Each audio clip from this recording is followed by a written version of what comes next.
adalah jenis preposisi dalam sebuah kalimat. Contohnya ke depan, ke belakang, ke samping, di dalam, dan lain sebagainya.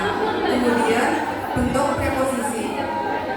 Bentuk preposisi itu ada 3. Yang pertama yaitu preposisi tunggal. Preposisi tunggal adalah preposisi yang hanya berdiri dari satu kata saja. Contohnya di, ke, dari, dan lain sebagainya.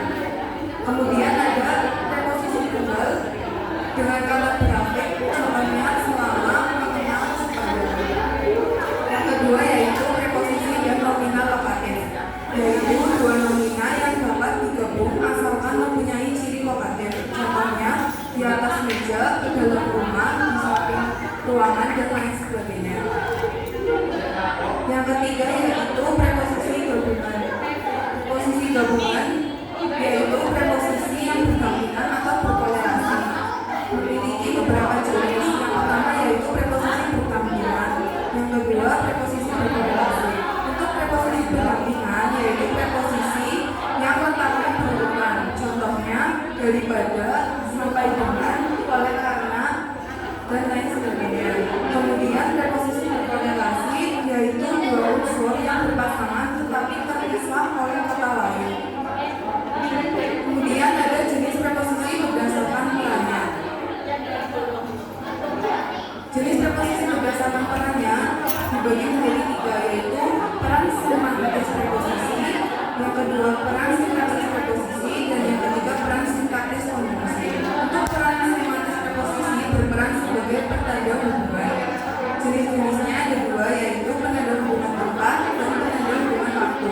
Untuk contoh penanda hubungan tempat yaitu di, ke, dan. Kemudian penanda hubungan waktu yaitu sampai, sejak, semenjak, dan lain-lain.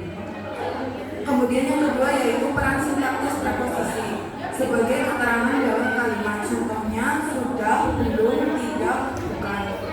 Yang ketiga yaitu peran sintaksis konjungsi, menghubungkan kedua satuan bahasa baik yang setara maupun yang tidak setara, contohnya dari, karena, setelah.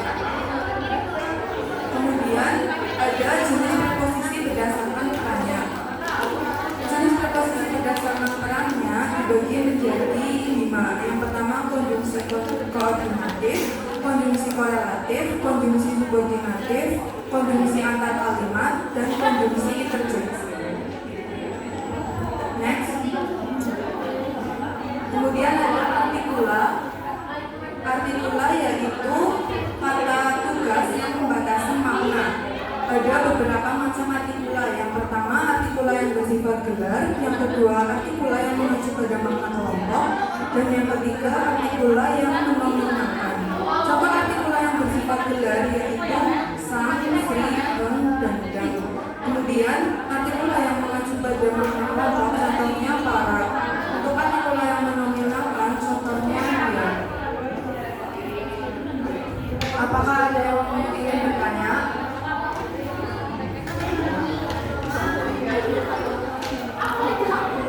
Perkenalkan, nama saya Karisma Dirianti dari 241102084. Izin bertanya, kata tugas itu digunakan untuk apa? Terima kasih.